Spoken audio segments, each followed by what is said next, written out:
দায়ের করা না, নথি ব্যবস্থা সবকিছু অনলাইনে হয়ে যাবে। বিচার প্রার্থীদের ভোগান্তি কমাতেই ই পারিবারিক আদালতের আনুষ্ঠানিক কার্যক্রম শুরু হয়েছে। সোমবার ঢাকার মহানগর দায়রা জজ আদালতের জগন্নাথ সোহেল স্মৃতি মিলনায়তনে এই সেবা উদ্বোধন করেন আইন উপদেষ্টা আসিফ নজরুল। বাংলাদেশের বিচার ব্যবস্থা আরও আধুনিক ও স্বচ্ছ করার উদ্যোগ হিসেবে চালু হলো ই পারিবারিক আদালত ব্যবস্থা। এই ডিজিটাল প্ল্যাটফর্ম শুধু মামলা পরিচালনাকে সহজ করবে না, বিচার প্রার্থী থেকে বিচারক সবার কাজেই আনবে গতিশীলতা।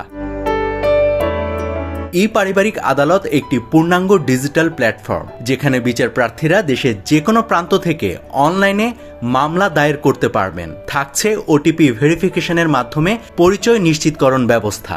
ই কোর্ট ড্যাশবোর্ডে এক নজরেই জানা যাবে মামলার অগ্রগতি, তারিখ ও ফলাফল। নথি ডিজিটাল হওয়ায় হারিয়ে যাওয়া বা তথ্য বিভ্রান্তির সুযোগও থাকবে না। কোর্টে প্রতিদিন হাজিরা দেওয়ার ঝামেলা কমবে।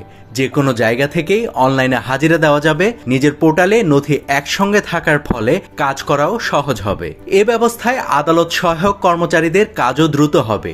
নথি জমা, কপি তৈরি এবং একই তথ্য বারবার প্রস্তুত করার প্রয়োজন কমবে। কোর্টের তারিখ, নথি যাচাই হবে সিস্টেম জেনারেটেড। বিচারকদের জন্য ই কোর্ট হবে কার্যকর সহায়ক। কয়েক ক্লিকেই দেখা যাবে মামলার অগ্রগতি।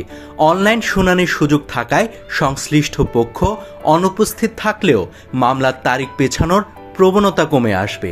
পাশাপাশি জাল বা ভুয়া কোর্ট ফি প্রতিরোধ হওয়ায় সরকারের রাজস্ব আদায়ও বাড়তে থাকবে। ই কোর্ট চালুর ফলে কেস ম্যানেজমেন্ট আরও সহজ হবে। কর্মীদের কার্যক্রম তদারকি ও মূল্যায়ন হবে স্বচ্ছভাবে। ই পারিবারিক আদালত শুধু আদালতের প্রযুক্তিগত উন্নয়ন নয়, এটি বিচার ব্যবস্থায় স্বচ্ছতা, জবাবদিহি ও গতিশীলতা নিশ্চিতের একটি বড় পদক্ষেপ। ডিজিটাল ব্যবস্থার মাধ্যমে দীর্ঘসূত্রতা কমিয়ে বিচার প্রার্থীদের কাছে দ্রুত সেবা পৌঁছে দিতে ই পারিবারিক আদালত একটি সম্ভাবনাময় উদ্যোগ হিসেবে বিবেচিত হবে। নাভিদ হাসান, সোনালী নিউজ।